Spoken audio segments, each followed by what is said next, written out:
আপনার সন্তানের মুখে, হাতে বা পায়ে হঠাৎ করে কি ফুসকুড়ি দেখা যাচ্ছে, ফোসকা দেখা যাচ্ছে, ঘা হচ্ছে, জ্বর আসছে, খেতে চাচ্ছে না?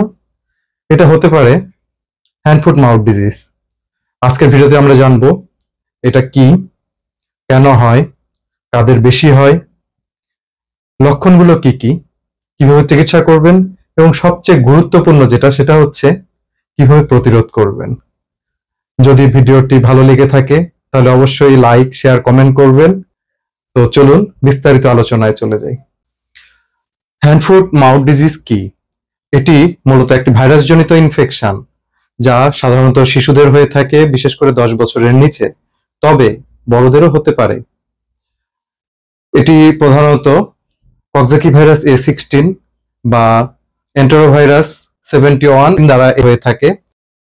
রোগটির নামই বলে দেয়, হ্যান্ড মানে হাত, ফুট মানে পা এবং মাউথ মানে মুখ। এই 3 জায়গাতেই ঘা, র্যাশ এবং ফুসকুড়ি দেখা দেয়। এবার আসুন আমরা আলোচনা করি লক্ষণ সমূহ নিয়ে।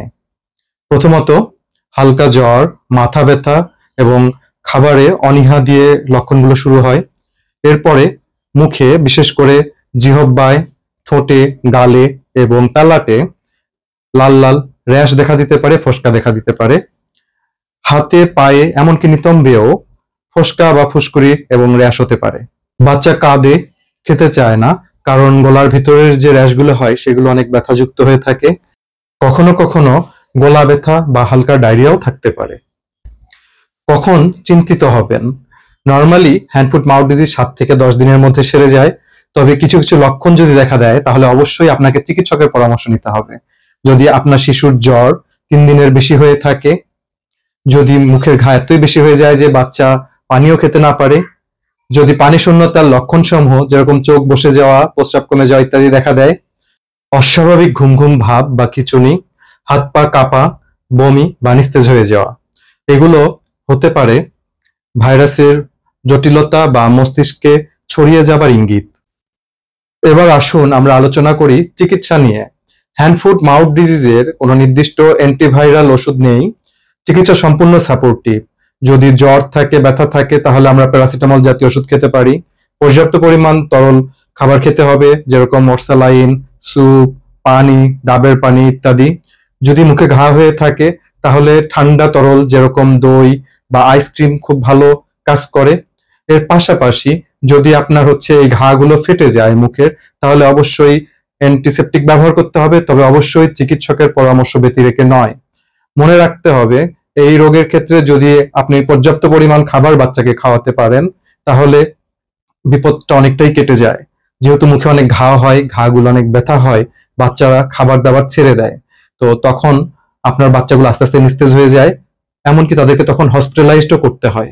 কাজেই বাচ্চাকে বারবার এবং পরিমাণ মতো তরল খাবার খাওয়ান, যেগুলো বাচ্চার যে মুখে ঘা হয়েছে সেগুলোতে ধরবে না, জ্বলবে না, সেই ধরনের খাবারগুলো বাচ্চাকে বারবার দিন। এবার আসুন আমরা আলোচনা করি প্রতিরোধ নিয়ে। এটি সবচেয়ে গুরুত্বপূর্ণ। যেহেতু এটা একটা সংক্রামক রোগ, একজনের কাছ থেকে আরেকজনের ছড়িয়ে যায়, সেহেতু আমাদেরকে অবশ্যই প্রতিরোধের ব্যবস্থা নিতে হবে। শিশুকে ঘন ঘন হাত ধোয়ার অভ্যাস গড়ে তুলতে হবে। আক্রান্ত শিশুকে অন্তত 7 দিন অন্যান্যদের কাছ থেকে আলাদা রাখতে হবে। বিশেষ করে স্কুলে বা মাদ্রাসায় বা ডে কেয়ার সেন্টারে অবশ্যই জানিয়ে দিতে হবে যেন এই ধরনের কোনো বাচ্চা যদি এখানে থাকে তাহলে তাকে যেন অবশ্যই আলাদা করে নেওয়া হয়, তাছাড়া অন্য বাচ্চারাও ইনফেক্টেড হয়ে যাবে। বাসার ক্ষেত্রে কি করবেন আপনি? বাচ্চার ব্যবহৃত খেলাধুলার যে সামগ্রীগুলো রয়েছে, খেলনাগুলো রয়েছে, তার ব্যবহৃত কাপড় চোপড়, বাসন কোসন, এগুলো ভালোভাবে পরিষ্কার করতে হবে। অন্যান্য বাচ্চার থেকে চেষ্টা করতে হবে যতটুকু পারা যায় আলাদা রাখা। মনে রাখবেন, হ্যান্ড ফুট মাউথ ডিজিজ ভয় পাবার মতো কোনো রোগ নয়, তবে যদি অবহেলা করেন তাহলে শিশুর কষ্ট বাড়বে, জটিলতাও বাড়তে পারে। সঠিক সময়ে চিকিৎসা এবং সঠিক যত্নই রোগ মুক্তির মূল চাবিকাঠি। আপনার শিশুর স্বাস্থ্য আপনার মূল সম্পদ। এর যত্ন নিন, শিশুকে সুস্থ রাখুন। ভালো থাকবেন। আসসালামু আলাইকুম।